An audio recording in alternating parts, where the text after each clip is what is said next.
Dunuda is a chemical engineer, as he said. He's a social scientist, a political ecologist, and he's also the director of Hazard Center in Delhi. And he has been working with marginalized groups and helping them face challenges to adapt to changing circumstances since a long time. Now, this session is titled Climate Change, Greta and I. So let me start with climate change because it's very important to understand what climate change is all about. Here you can see the Earth as seen from space. And it's kind of, turned around. So it's upside down. But the reason it's upside down is because maybe we are upside down.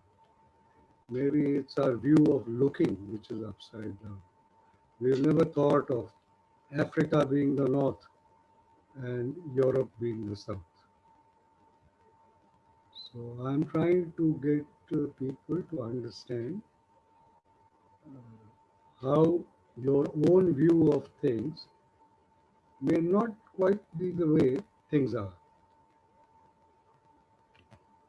So now I go to the next slide, and the first graph on top, you'll see that black line, and this is in millions of years. So from 500 million years ago to the present. Many of you will have seen it, but I'm just trying to show you how that black line has come down from, again, the graph is opposite, it's turned around, so you'll have to use your imagination to read it. But that black line shows you how carbon dioxide from the atmosphere has come down from about 6,000 ppm to the present level. There's a big dip in the middle, which you will see, which is under that you will see C. C is the Carboniferous period. So what was the Earth doing? It was taking carbon dioxide out of the atmosphere and putting it into living things. Yeah, is there any problem? Okay. So it was putting it into living things. And those living things died, and that's why it's called the Carboniferous period. Because when they died and entered into the body of the earth, they got buried, they became carbon. And that's the carbon we are using today.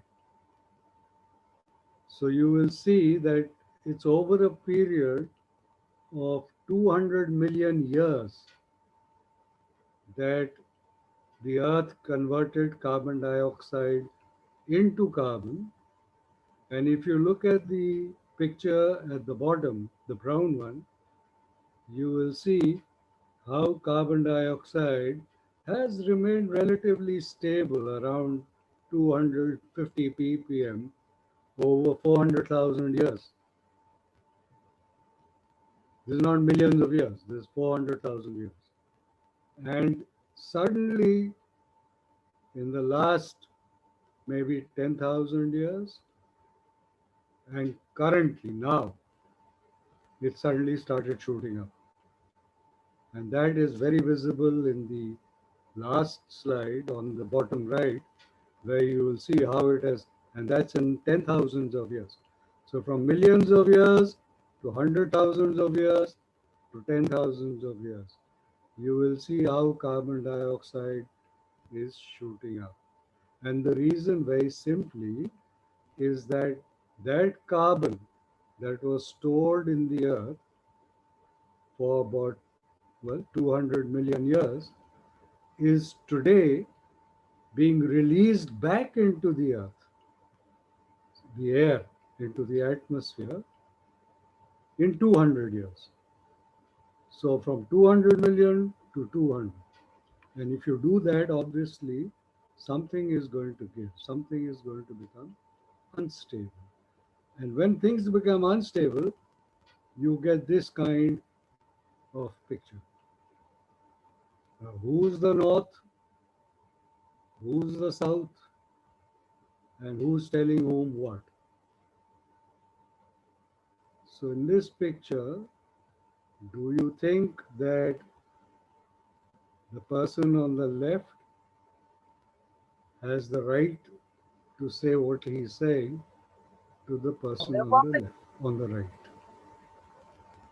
So, this is the north south dialogue. But as I showed you in the globe earlier, the north could become the south and the south could become the north. Here also pictures can be reversed. So who is polluting and for whom is pollution bad? This you will see not only at the global level, you will see this at the local level. There's somebody inside the car, there's somebody outside the car.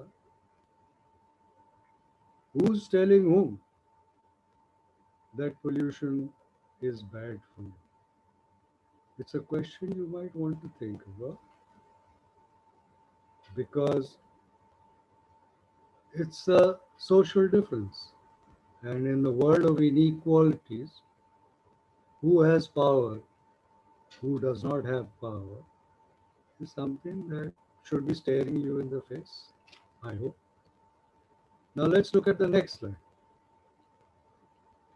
On the left is the average American,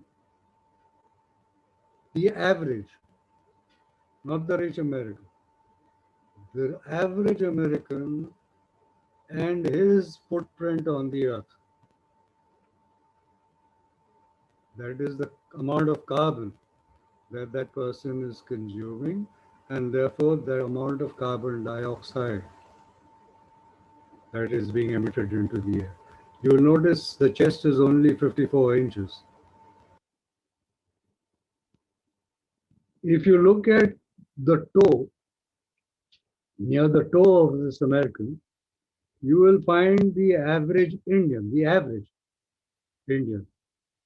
and the amount that this average Indian is consuming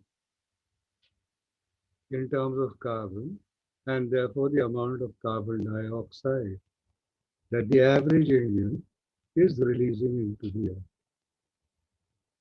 Next to that black figure, you will see a small orange figure. That is not the average Indian. That is the poor Indian,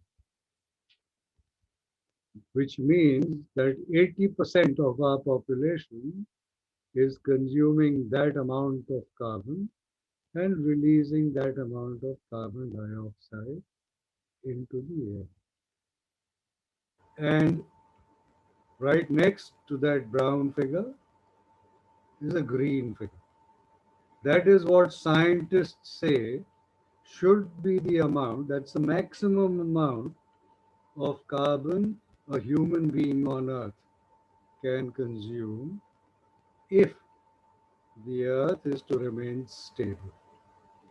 So you will see that the average Indian is below that level. The average American is about 20 times above that level. But if the average Indian is just below that level and the poor Indian is about half of that level, then who is polluting? Who is consuming? And you will see the mustachioed gentleman on the right. Now, unfortunately, on this slide screen, only that gentleman's face can be seen. But if you imagine the rest of the body, that would be the carbon footprint of the billionaires, the crorpatis that live in this country. And their weight on the earth is actually balanced by that little brown figure. And that is why the average Indian comes below what we call the carrying capacity of the earth. So in this picture, I would invite you to ask who should be telling whom that you are polluting the earth and that pollution is not good for us. And you, as average, sorry, you as average Indians, who should you be telling? And what should you be telling? What would you tell the mustachioed gentleman? And what would you tell that little brown figure at the bottom? Think about, because that is what climate change and its impact is all about. Now, again and again, we hear that it is that poor figure at the bottom who is vulnerable. I'm trying to now ask you a question about vulnerability. So, the next slide will give you some idea of the figures. I won't spend too much time on it, but you can see that on the left are the monthly income classes and the population that they constitute, the numbers. And on the right are the emissions that they emit. So that number of people in that income class are emitting the carbon emissions on the right. And from that figure, you have to discover for yourself who is emitting, how much, in proportion to that population, and therefore who should be told that pollution is bad not only for you but for all of us. And you have to think very hard about that. Why? Because this is what vulnerability is all about. The lower income group, the middle income group, and the high income group as defined. But these are all, please remember, average figures. And this is their annual per capita carbon dioxide emission. So how much they are consuming and how much they are releasing into the earth. And that curve also tends to go up very sharply. And remember, please remember, the lower income group is an average figure for the poor. The really poor don't have housing. What you see maybe on the pavements of the streets of your city. And the really rich, you'll never see. You might see the walls of their compounds, but you'll rarely be able to see into the walls of their compounds to see what kind of houses they live in. So some things are invisible, some things are visible. And because you see some things, you tend to blame that person. When you don't see something, it's not there in your mind. So one has to kind of, turn your mind around. Who exactly is consuming how much carbon and releasing how much carbon? And who amongst them is vulnerable? Transport. Somebody in the car, somebody in the bus, somebody on a cycle. How many persons do they carry? First column. How much road space do they occupy? Second column. What is the cost per month that they spend on transport? That's the third column. And how much carbon dioxide they are emitting.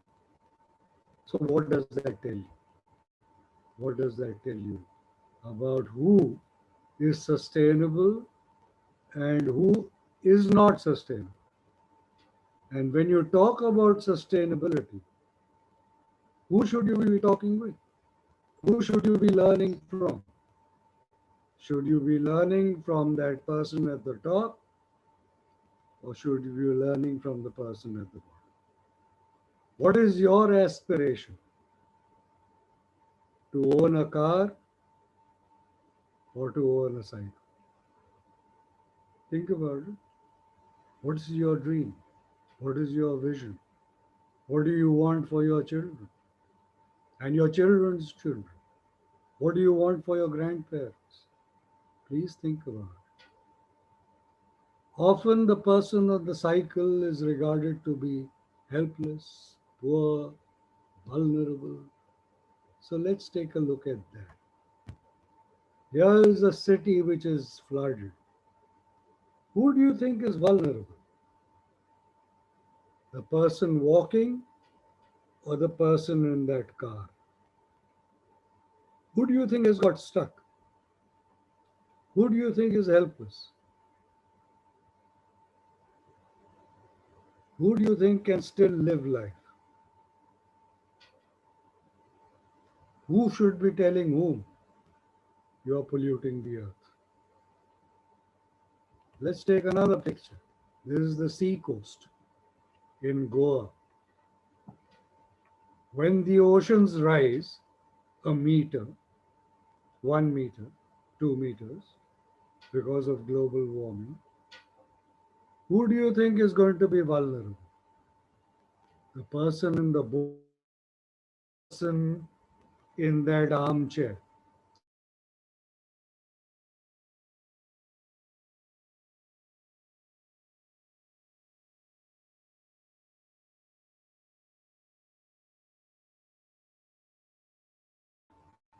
Whose house is going to be inundated? Who won't be able to live? Who is vulnerable? Please think about it. Here's another one. There's the desert of Rajasthan. On the top is a hotel. And at the bottom is the resident of the desert with his camel in the background and the milk that he has collected. When temperatures rise, when there's a water shortage, who do you think will survive?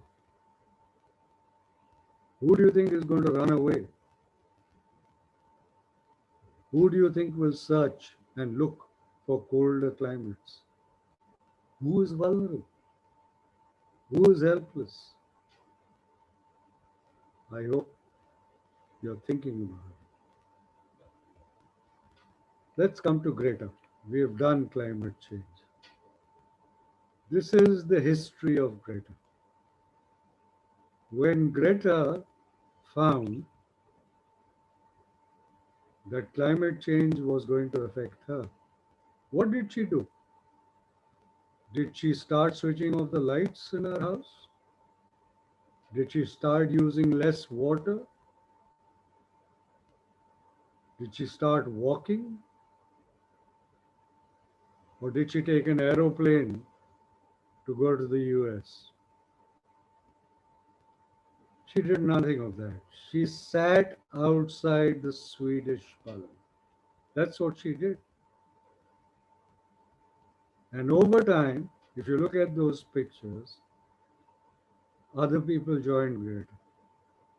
First 5 more people, then 100 more people, and then 100,000 more people. So what do you do which will mobilize, which will organize, which will educate? And who do you mobilize? Who do you educate? Please think about it. And who are you protesting against? If you've thought about it, let me move to the next slide. This is what Greta says. This is what she said to the leaders of the world. So that's one message you can try and carry.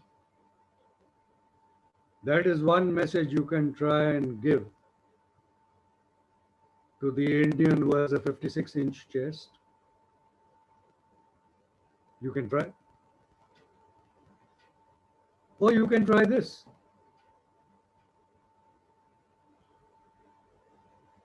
You can change the slogan.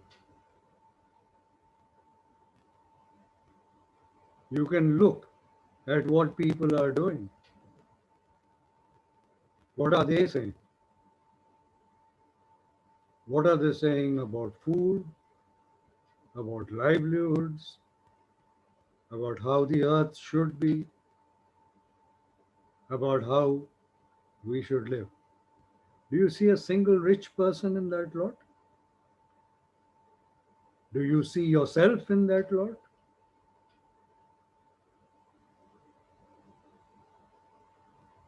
If you don't, then that is the choice before you.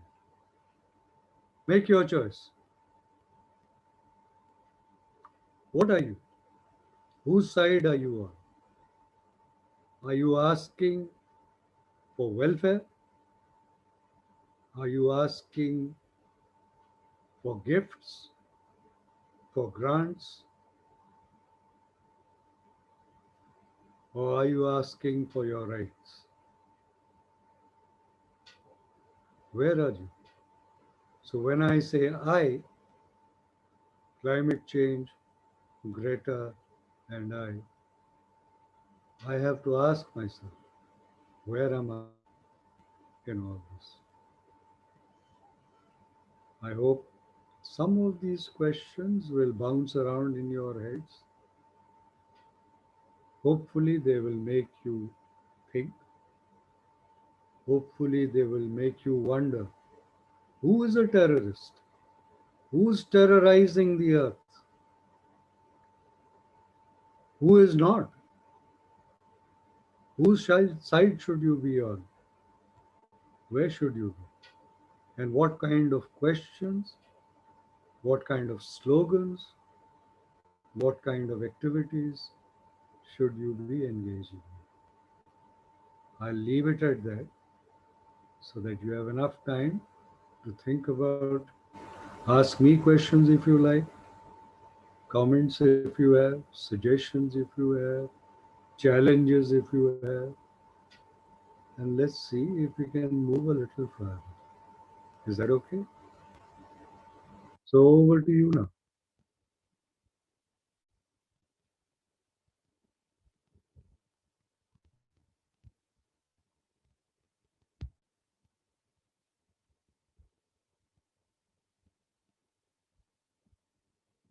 So does anybody have a question or I see there are a lot of chats. Let me have a look at the chats. That's right. My presentation is in mirror view. You're quite right. And I've explained why it is a mirror view. It is a mirror view so that you can begin to see that there's another view.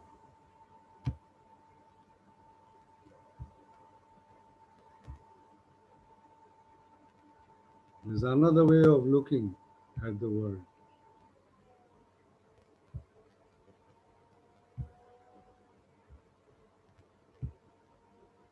Anything else that you would like to ask?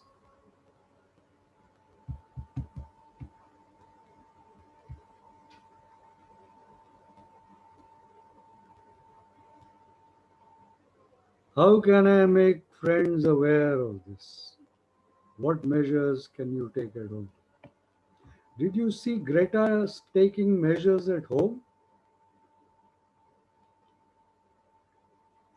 Have you seen a picture of her switching off the lights at home? She was also concerned about climate change.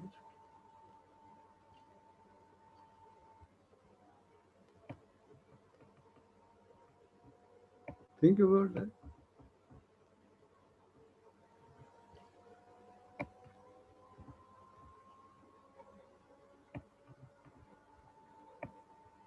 Anything else? that you would like to ask?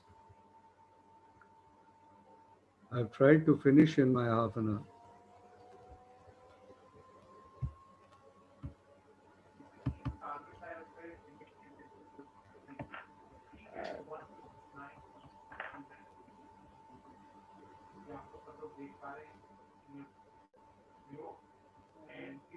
Okay, you know that there is one question. I think Yeah. it's from Meha Agarwal. She says that she's truly inspired by Greta Thunberg and she's concerned about climate change. But as the lockdown is going on, she wanted to know how she can ask her friends and how to ask people to get aware and take measures from home. Okay, I think I just tried to answer that a little earlier. That if you are inspired by Greta, think about what Greta did to make her friends aware. Did she take measures at home or did she take measures to sit out on the street? There's nothing you can do at home, I'm sorry. You can do something to satisfy your own conscience, but the carbon footprint is not going to come down. As a middle class person at home, your carbon footprint is already above the sustainable level. Anybody who earns more than 15,000 rupees per month is already above the sustainable level. And probably your families are earning more than that. So even if you switch off the lights, you'll never come down to the 15,000. Will you? So you have to think about that. What can you do? My experiences. Okay, this is A. Sureja.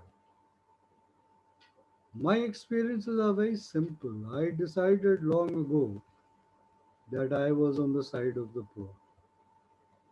And I am an engineer by profession. So I have made my services available to the poor.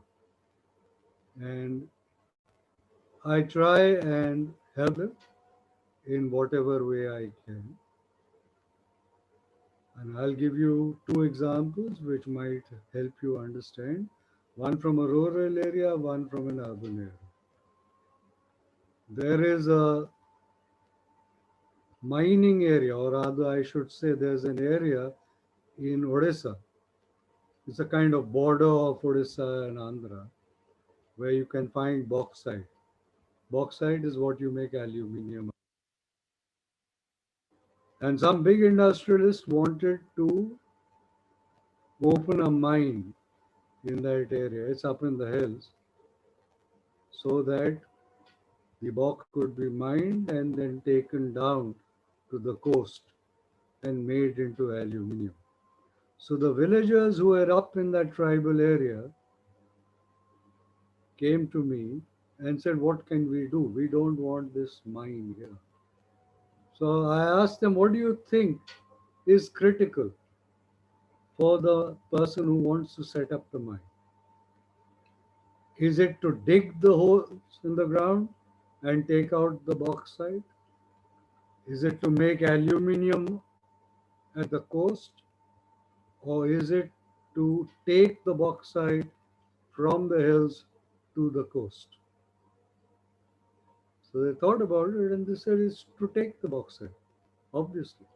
If he takes it and piles it up out here, there's nothing he can do until he takes it down to the coast.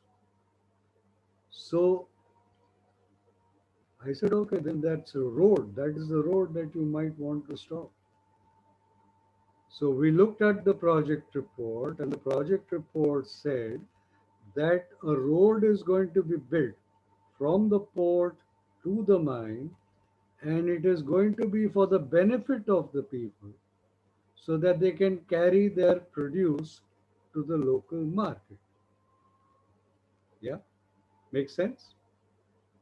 So the people said, what we need to carry our produce from the village to the local market is a small hill lane, a track, which is relatively smooth. What these people are trying to build is a road that is wide enough to accommodate two wide body 50-ton dumpers. Dumpers are those big trucks that you see to carry the bauxite from the mine to the port. So their challenge in court was that if they want to build a road for the benefit, for our benefit, then why do they want to build such a wide? Let them build a small track and we'll be quite happy. And that is the idea be- behind how you can challenge so-called development.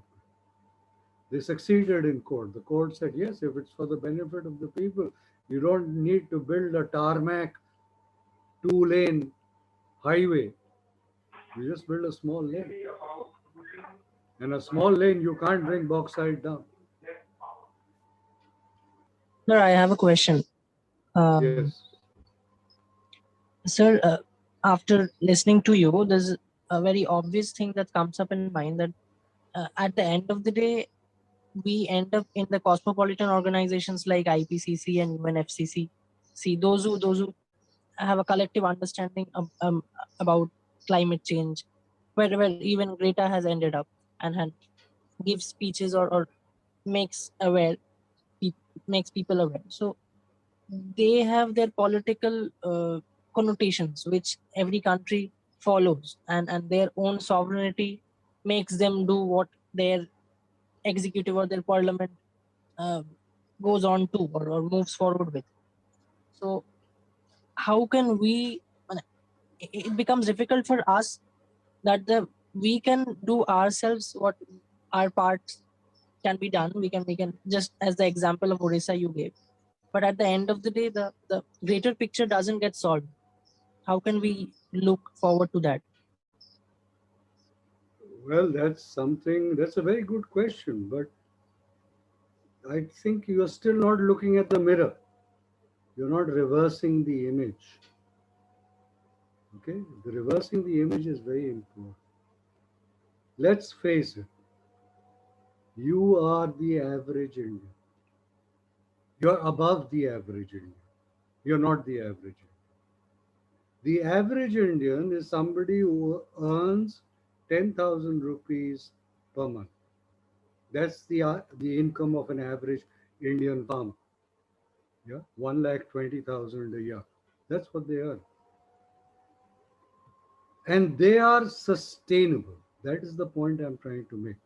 Whenever you think of sustainability, you have to see who is sustainable. And it is the farmer, the Indian farmer who is sustainable currently. Not all of them, the rich farmer is not. But the average middle farmer in Bengal, in Odisha, in Uttar Pradesh, they are sustainable because they are living a lifestyle, consuming carbon, emitting carbon dioxide and other greenhouse gases below the sustainable level. So there is no point in you preaching to them what can be done. There isn't. And please remember, what is the politics of any country? Are they listening to that person? Are they listening to that average poor farmer or average poor worker in the cities? Does your state government, for instance, listen to the cyclist and the pedestrian in the city? Although they constitute about 80% of the population. I showed you a picture of Chennai flooded, and I asked you, who's vulnerable? The people walking or the person sitting in the car? And if that person sitting in the car comes out of the car, his car is stuck, he can't go anywhere. But if he comes out of the car and joins the people walking, then he becomes sustainable. As long as he's in that car, he will not be sustainable. Who makes politics? Who's in the IPCC? Who's at the global level? Do you see a single pedestrian or cyclist in that lot? Do you expect them to make politics for the poor? And the questions I'm getting are very right. Why do people prefer to use a private vehicle? And when you say people, I'm holding up a mirror image to you. Who is people? Are those who prefer private vehicles people? Anywhere you go, in India at least, they will constitute 20% and less of the population. So who's people? So when you say people, maximum people prefer to use private vehicle. Who's people? There's something wrong in your heads. I'm trying to challenge that mirror image. Please try and see the world upside down. People are those you do not see. People are those who come to your house to clean the house, to cook for you, who drive the bus, who clean the streets, who clean the sewers. They are the people. So when you say, how do we manage? You can't. You're not the people.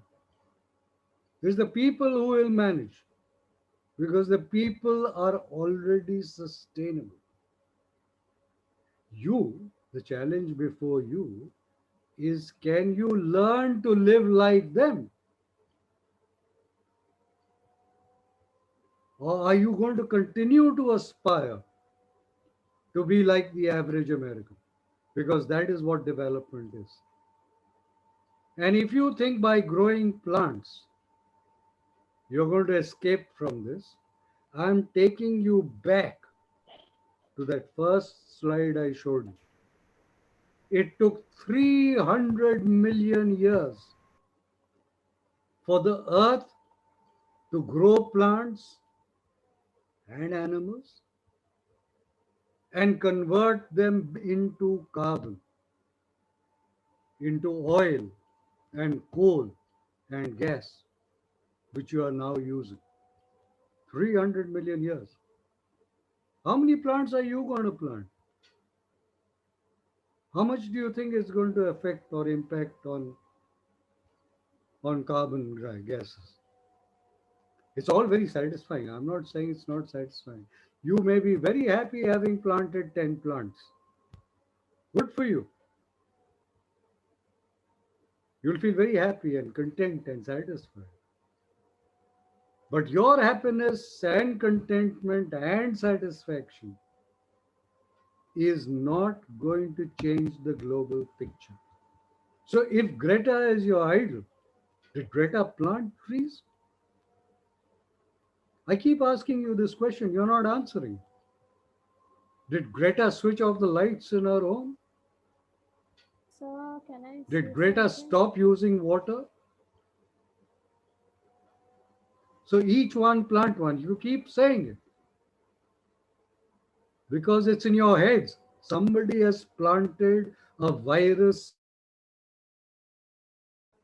in your head. Plant one. Each one, teach one.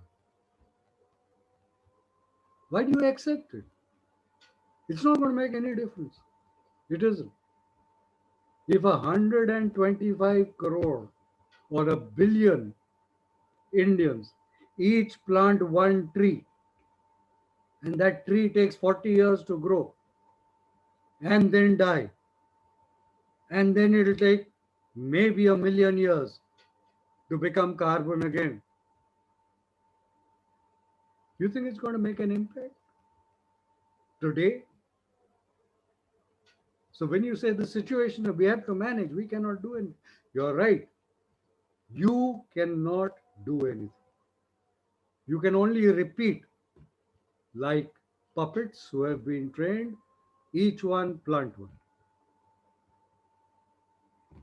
Okay, go ahead, plant one. Let's see what you leave your children. Until and unless you make a political choice, which is what Greta did. She made a political choice. She went and sat outside the Swedish parliament all alone. She didn't plant a tree. She challenged policymakers, change policy, change the way we live, change the way you think development works. She couldn't have done it alone. She was called to address world leaders because suddenly world leaders found it was not Greta alone. That behind Greta, there were hundreds and thousands of inspired people like you. But if you've been inspired by Greta, you've taken the wrong lesson. She never said plant one. So why are you saying plant one? Why are you saying Tulsi is great? Who's introduced this rubbish into your heads? Don't you want to think? You're young people, you have a brain, use it.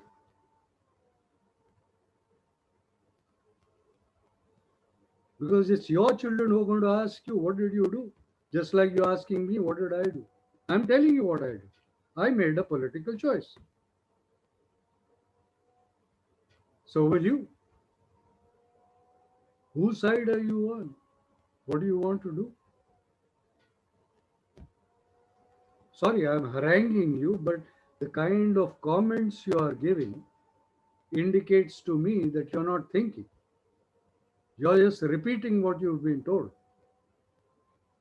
And for a young generation, I think it is shameful that at the age of 15 and 20, you are not thinking.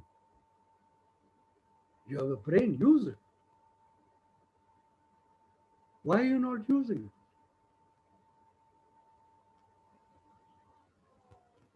Any more questions or comments that you will have? You have to challenge me also. So there is a Yeah. question from Shubhajit Sharkar. We got this from the Facebook Live. He says New Zealand makes Yeah. the world's first climate change law for financial firms. Their target is becoming carbon neutral country by 2050. So why can't we, as in India, take the same steps? So that's his questions. Why are we We not doing can. anything? We Yes, we can. But why aren't you doing it? Why aren't you building pressure on the government of India to do it? To target those big polluters, to target the Adanis, the Ambanis. Why aren't you doing it? Why are you sitting at home and saying, I'm going to plant a tree? You should. You should understand that yes, the glaciers are melting. Agreed. Flooding is going to occur in coastal agreed. Temperatures are going to increase. Yes. Cyclones are going to occur. Yes. Planting the trees isn't enough. You're right. But there is no instant solution until and unless you bring down to earth those who are raising the temperature of the earth. And who are they? I've shown you the picture. If you don't understand the picture, if you don't understand what the average American looks like, if you don't understand what Elon Musk looks like, he wants to go to Mars. Is he the common person? Is he people? So these are the people who are destroying the earth, the Bill Gates of the world.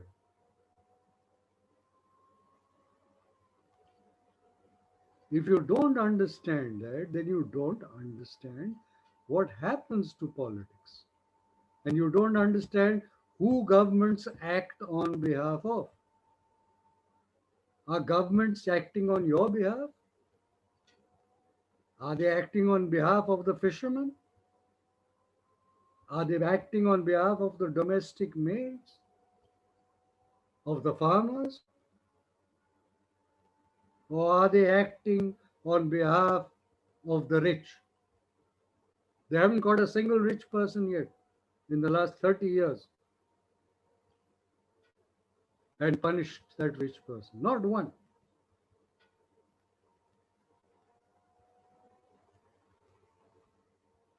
So you have to understand that there is no instant solution that you as individuals can do. There isn't. I'm sorry to say so, but there isn't. Yes, you can feel happy that I'm walking to school or I'm cycling to college.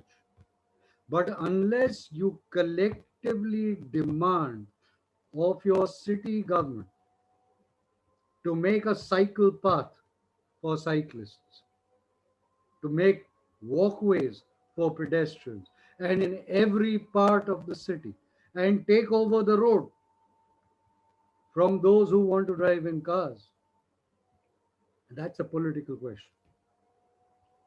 Unless you do that, cycling yourself is going to make no difference, no difference.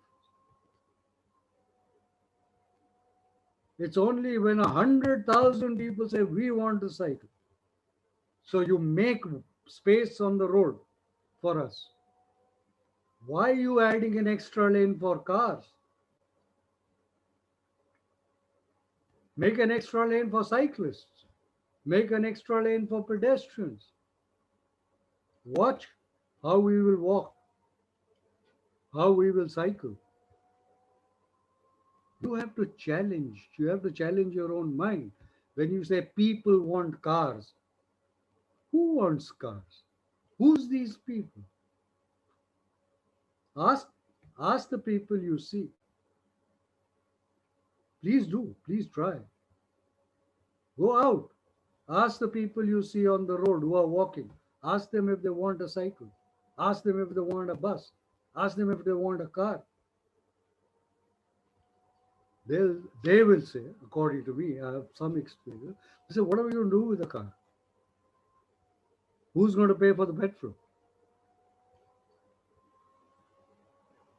Why do we want to drive on these congested roads?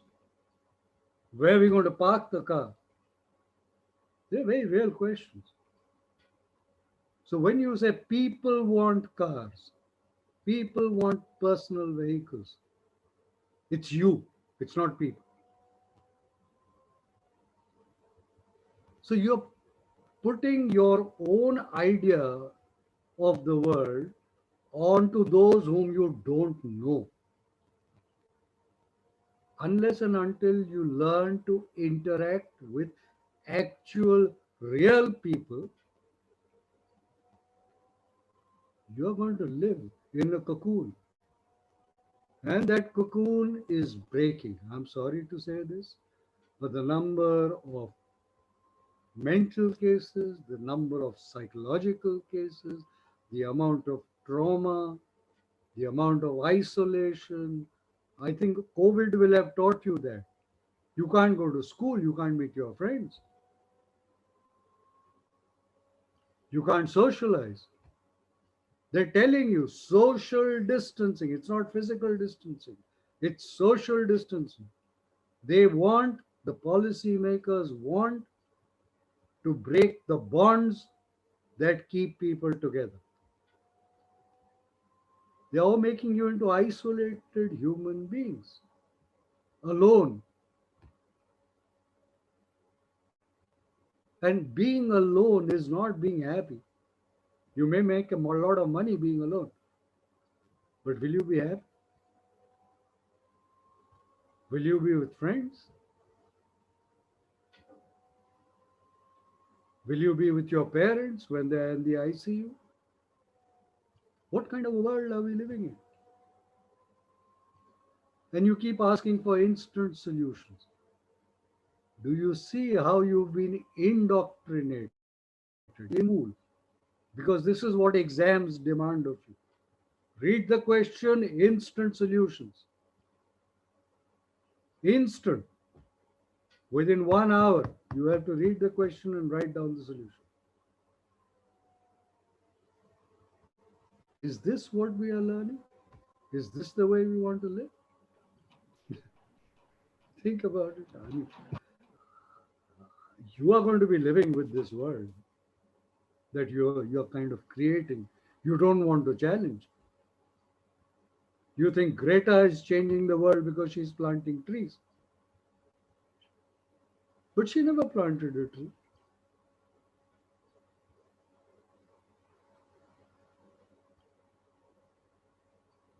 So try and plant something else in your heads. If you're talking about cyclones, you're talking about coastal areas, you're talking about glaciers, you're talking about deserts, go there.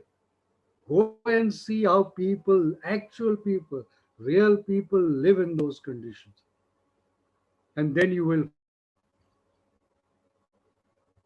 how people actually want to live.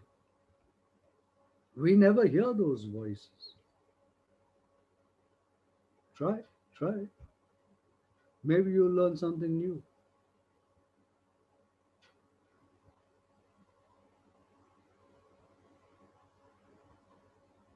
Any other questions? So I have a small question. Yeah. Uh, I just wanted to ask that all the blames we are getting for the climate change are somehow the responsibility of the global north that they have been committing over the years.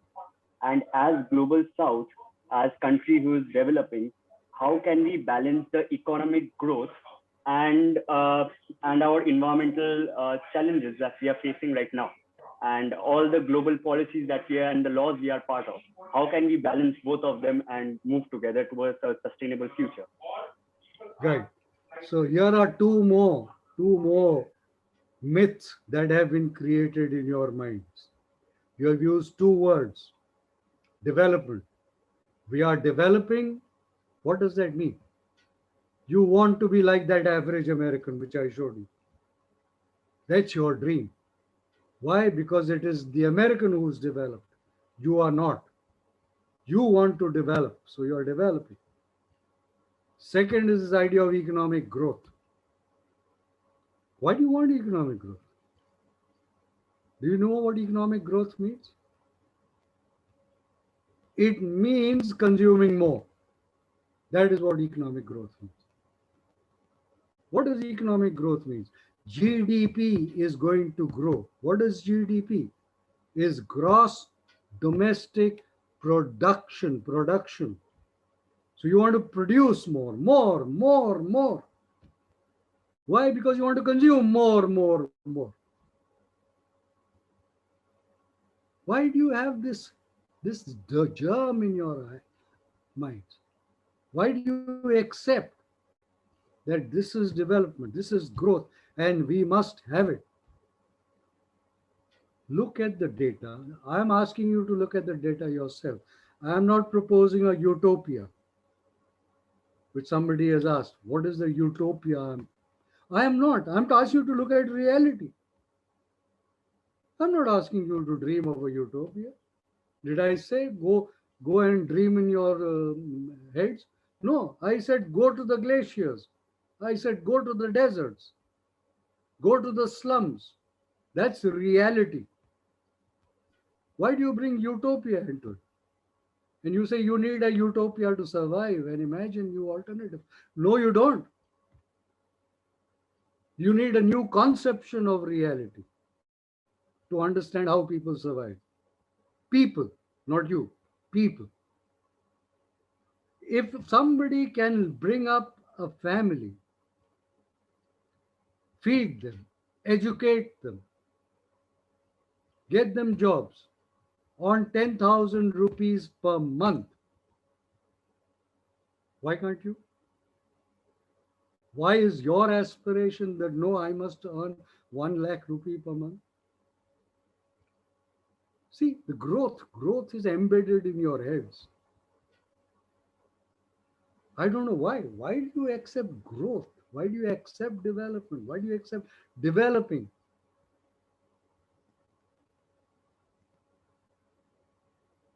Auroville in India, yes. Do you know the cost of keeping Auroville alive? Do you know how much money goes into Auroville?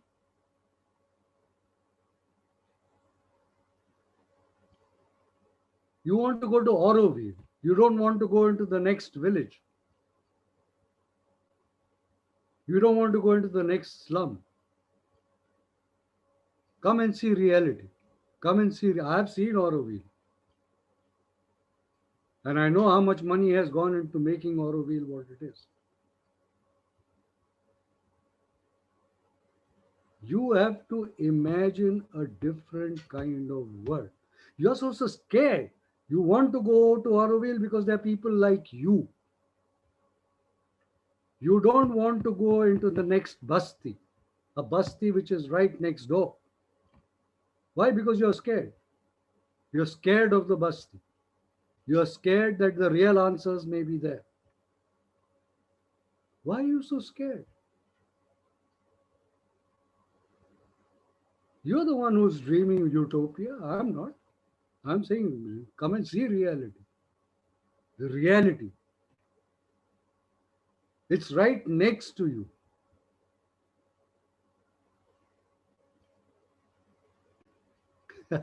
Exchanging products and services. That is very interesting. Yes. Have you looked at the economics of it? You don't look at the economics. You don't look at carbon footprints. Go measure carbon footprints there. It's very simple to do it. You want to live a utopia. You don't want to live a reality. Yes, go and measure. Go and measure. Go and look at data. Go and look at data from Sri Lanka. For what energy use have they been able to provide basic housing, basic health, and basic nutrition to people?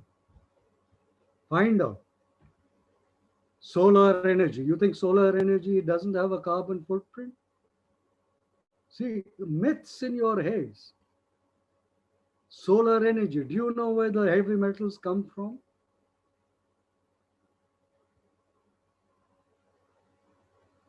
Do you know where the batteries come from?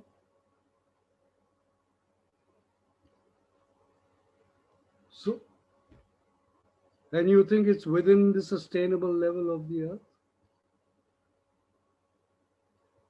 Solar energy is growing trees and growing plants. That's solar energy being converted into carbon. You don't want to do that.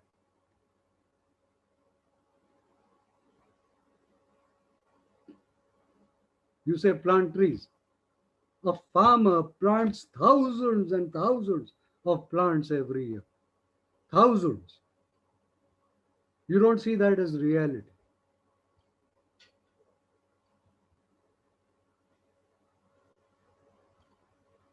What kind of world are you living in? I'm trying to challenge you to think, to look at data, to look at per capita consumption, to look at per capita carbon emissions.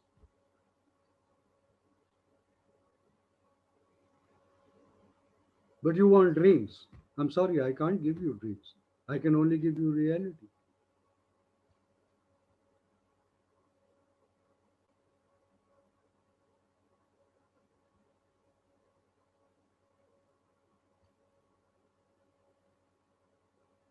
You don't like reality. Well, I know it's very difficult to live with reality, particularly nowadays. COVID is a reality. Is that what you want? Hi, sir. We only have 2 minutes left, so I think we can just go for one more question, and then all the simultaneous workshop which were happening, they are all coming back to the main room. So I think we can just take one question. I can see a hand of Ashish Kumar. If you can just ask your question. Yes, Ashish. probably has raised a hand, but he is not here. So if anyone wants to ask any more questions,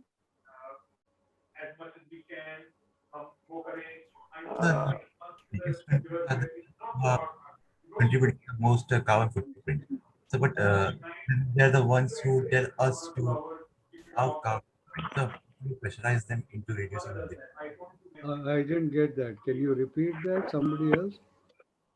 So, can you hear me now? Yeah, I can hi hear you. Arindam, you can put down your question in the chat box. I think there's some network problem happening. You can put down.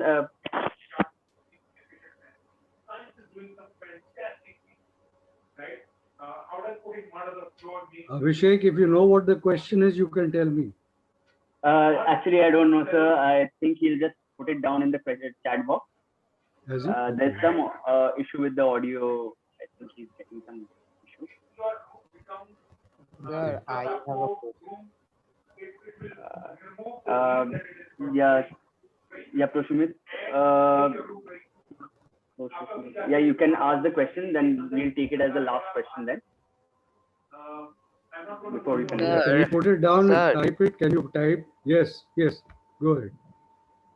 Sir, my question is that now all the peoples are getting aware that because of their own mistake, means we always tell to plant trees, so we should use the air conditions less, but people are now getting now getting that we should do this because I have heard a news that there is a big chunk of ice has already melted, and because of this, our this city of Kolkata can be sunk. The this is true, or I want to uh, uh, mm, I I don't believe this. Okay. Well, you'll believe it when it sinks. You can't believe it before that, right? So we learn from experience. We learn when the water starts rising.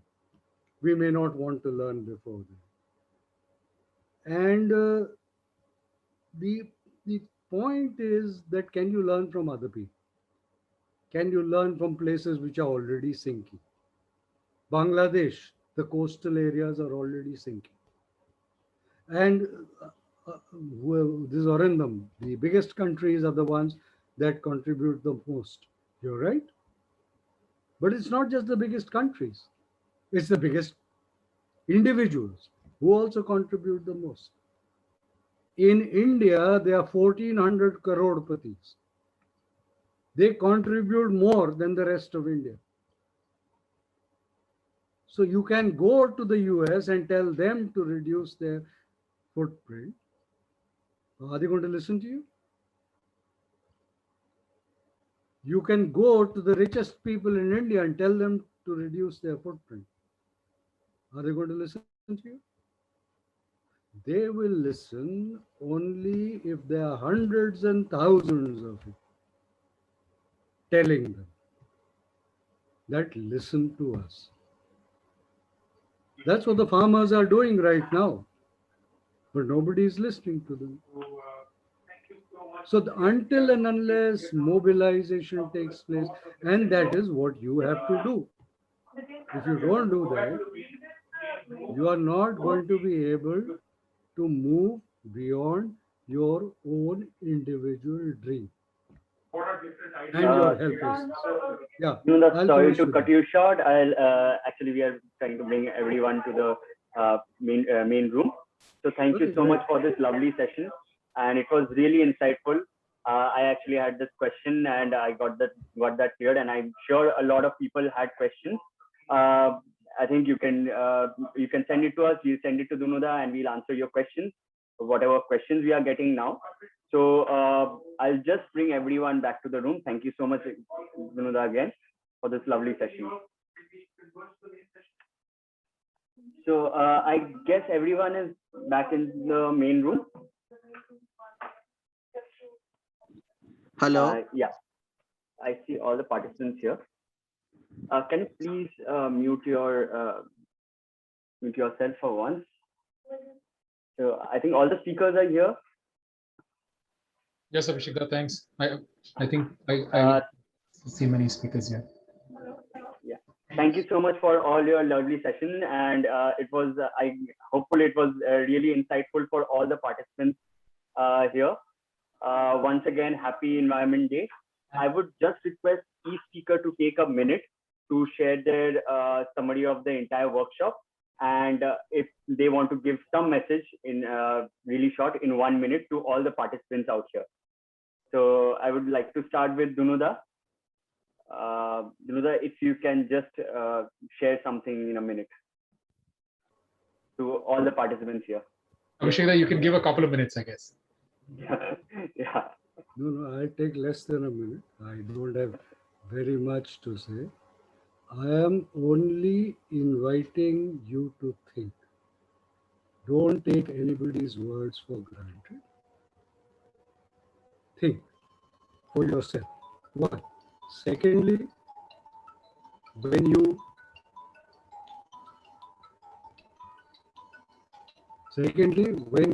are listening to somebody like me and saying he's pessimistic, that means I'm attacking your dream. And you feel uncomfortable about it. And I'm very happy that you feel uncomfortable, that somebody is attacking your dream. Because I'm asking you to come down from your dreams to reality. And if you think I'm being pessimistic, please come with me.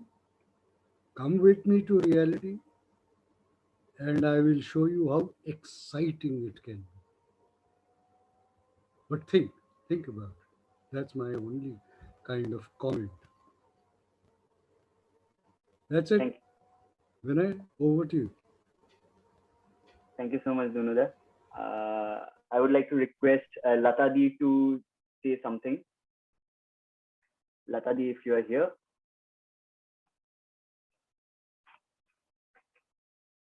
I think Latadi is not here. Latadi is here, I think. Yeah. Okay, can you hear me now? Yes, Latadi, we can hear you. Okay. First of all, I'd like to thank SwitchON Foundation for organizing this event, which was very wonderful, and I had a lot of enthusiastic learners in my session, and we had a lovely session, and I was happy with all the question and answers that we had at the end. And the only message I want to tell everyone is, let's celebrate Environment Day every day. We are living in our environment, and let's keep it safe all the time, every minute of the time. Thank you so much. Thank you so much, Latadi. If Anshumanda is here, Anshumanda. Yes, I'm here. Yes, Anshumanda, please, if you can share something. Yes. So, what do I share? So I have shared about some principles that why should we think about food and why it is important to grow food. It is not that all of us will grow whatever we need, but it is important to soil your hand. It is important to talk to the insects that's coming to your plant. It's important to talk to the soil. It is important to understand the plant. So I think that is the message I want to give. And yes, and start asking questions. So, and asking questions to everything, asking questions to your consumption, your food habit, and I'm sure you will get an answer. And if not, try to connect your teacher, try to connect your friend, maybe they have the answer. So I don't know everything, and none of us here know everything. So, but asking question is very important. and celebration of Environment Day is equally important, equally important to taking oath. So let us also try to do something. Let's not only sit in our own dreams and in daydreams, I would say, because it is going to be nightmare soon. So let's do something. Yeah, that's what. Thank you, Anshumanda, for those wonderful words. We have Brikesh Da. Brikesh Da? Yes, yes. Hi, sorry, I dropped off because my battery died, so I had to log back in. Thank you, SwitchON, for organizing this, and I had a lovely session because the questions from all the students were really great ones, and asking for suggestions and ideas on what they can do. So my only message would be, I mean, the theme for today's World Environment Day is restoration, and I believe restoration without conservation is a stupid idea. So do not get disheartened looking at what's happening around you, and don't straight away aim to change the world. Try and change your own world. Start small, start with yourself, start with your family, start with your parents. And then if all of us start doing that, I think together collectively, we'll be able to make that difference. So wish you all a very happy World Environment Day. And hopefully next year when we celebrate this nightmare and pandemic will be behind us. Sure, Brikesh. Thank you so much. Yes, Ruhiri is here as well. Yeah, thank you so much for organizing the session, SwitchON. It was lovely to speak to children about how to communicate climate change. And I have a similar message, like it could look all doom and gloom, but it's not. All of you here are the future, the present, and the hope for us and the entire world. So it's not all bad. We can and we will do things. So always look at what is hopeful and what we can do despite what it might seem. So just that one message. And thanks again. It was lovely talking to all of you. Thank you so much, Ruhiri. Finally, we have Vineda. Vineda, if you can share something. Sure. Thank you so much. It was, I mean, the only thing that keeps me motivated and inspired are the children and the youth in this whole climate action work that we do. Something that many of us have committed our lives to. It was just fantastic to be able to celebrate.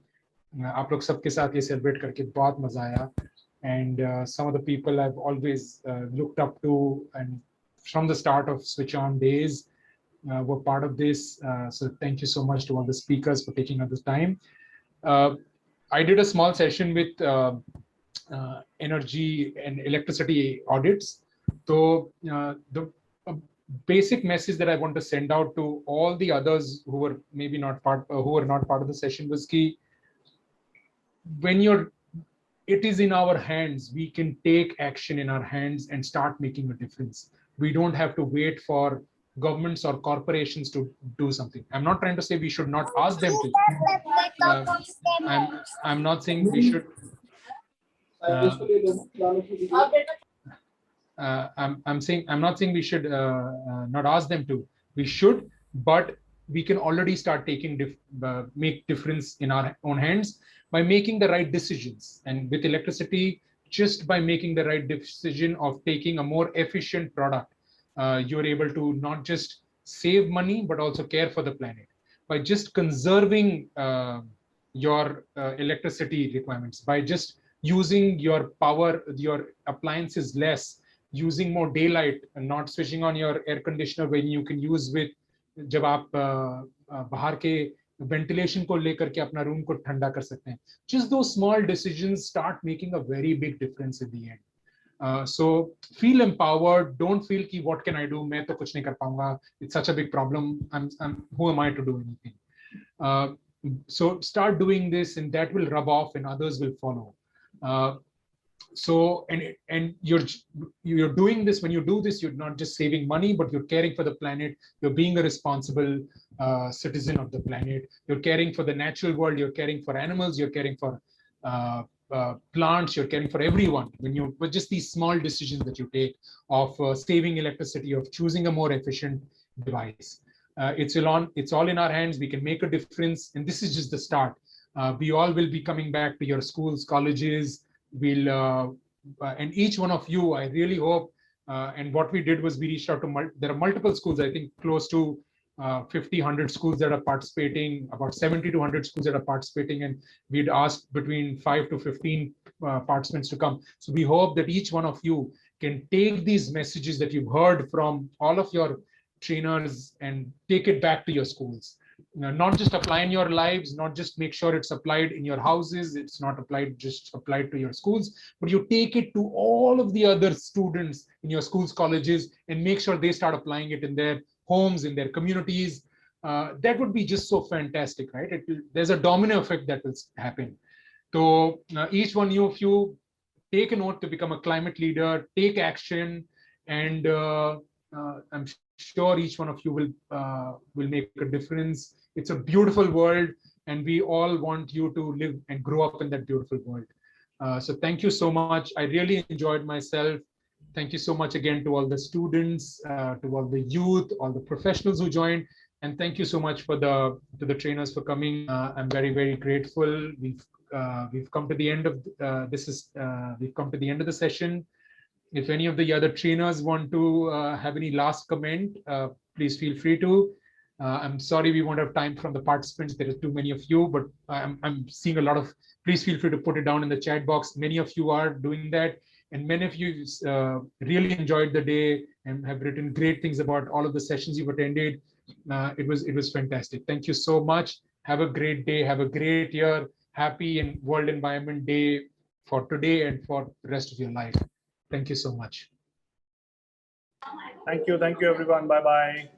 Thank you so much, Vinada. Just before leaving, can we have one group photograph? Like that has become a custom right now.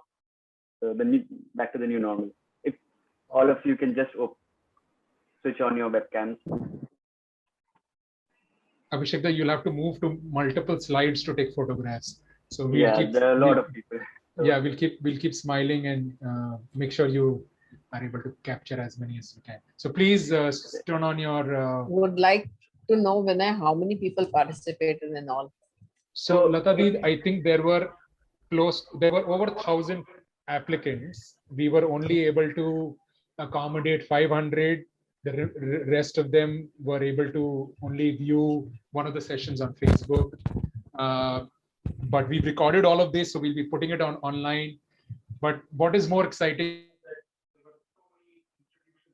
so all of these messages, we want thousands and thousands and lakhs of people to get. So yeah. Great session. Right. So Abhishek, we're ready. Yeah, let's smile. Yeah. Okay.